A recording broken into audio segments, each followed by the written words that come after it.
ভারী থেকে অতি ভারী বৃষ্টিপাতের কারণে দেশের বিভিন্ন নদ নদীর পানি দ্রুত বাড়ছে, যার প্রভাবে আগামী 24 থেকে 72 ঘন্টার মধ্যে দেশের অন্তত 18 জেলায় বন্যা ও প্লাবনের আশঙ্কা করছে বন্যা পূর্বাভাস ও সতর্কীকরণ কেন্দ্র।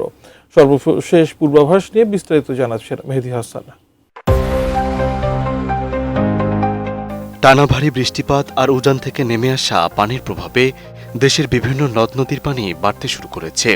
বাংলাদেশ পানি উন্নয়ন বোর্ডের বন্যা পূর্বাভাস ও সতর্কীকরণ কেন্দ্র বলছে, আগামী কয়েকদিন দেশের অন্তত 18 জেলায় বন্যা ও নদী সংলগ্ন নিম্নাঞ্চল প্লাবিত হওয়ার আশঙ্কা রয়েছে। 7 জুলাই প্রকাশিত পূর্বাভাসে বলা হয়েছে, গত 24 ঘন্টায় চট্টগ্রাম বিভাগে অতি ভারী এবং সিলেট ও বরিশাল বিভাগে ভারী থেকে অতি ভারী বৃষ্টিপাত হয়েছে। একই সময় ভারতের মেঘালয় ও ত্রিপুরা অঞ্চলেও উল্লেখযোগ্য বৃষ্টি হয়েছে। আবহাওয়া সংস্থাগুলোর তথ্য অনুযায়ী আগামী 4 দিন চট্টগ্রাম, সিলেট, ময়মনসিংহ ও রংপুর বিভাগ সহ ভারতের ত্রিপুরা, আসাম, মেঘালয় ও পশ্চিমবঙ্গের উজান এলাকায় আরও ভারী থেকে অতি ভারী বৃষ্টি হতে পারে। ফলে দেশের নদ নদীর পানি আরও বাড়ার আশঙ্কা রয়েছে।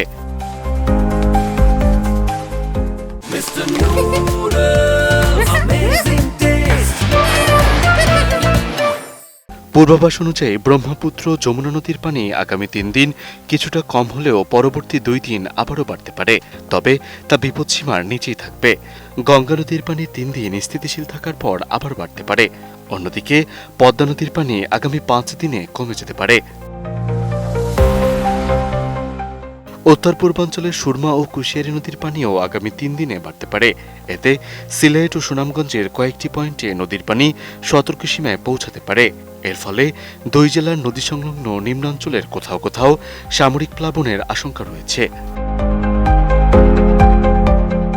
চট্টগ্রাম বিভাগের গোমতী, মুহুরী, ফেনী, সিলোনিয়া, হালদা, সাঙ্গু ও মাতামুহুরী নদীর পানি আগামী 24 থেকে 72 ঘন্টার মধ্যে দ্রুত বাড়তে পারে। এসব নদীর পানি বান্দরবান, কক্সবাজার, ফেনী, চট্টগ্রাম ও খাগড়াছড়ির কিছু স্থানে বিপদসীমা অতিক্রম করতে পারে। এতে এসব জেলার নদী সংলগ্ন নিম্নাঞ্চলে বন্যা দেখা দিতে পারে। পাশাপাশি লক্ষ্মীপুর ও নোয়াখালীর নিচু এলাকাও প্লাবিত হওয়ার আশঙ্কা রয়েছে। বন্যা পূর্বাভাস ও সতর্কীকরণ কেন্দ্র জানিয়েছে, উজানে ভারী বৃষ্টিপাত এবং দেশের উত্তর পূর্ব ও পূর্ব উত্তরাঞ্চলের বৃষ্টির প্রবণতা অব্যাহত থাকায় আগামী কয়েকদিন নদ নদীর পানি আরও বাড়তে পারে। তাই সম্ভাব্য ঝুঁকিপূর্ণ এলাকার বাসিন্দাদের সতর্ক থাকার পাশাপাশি স্থানীয় প্রশাসনের নির্দেশনা অনুসরণ করার পরামর্শ দেওয়া হয়েছে। মেহেদী হাসান, এটিএন নিউজ।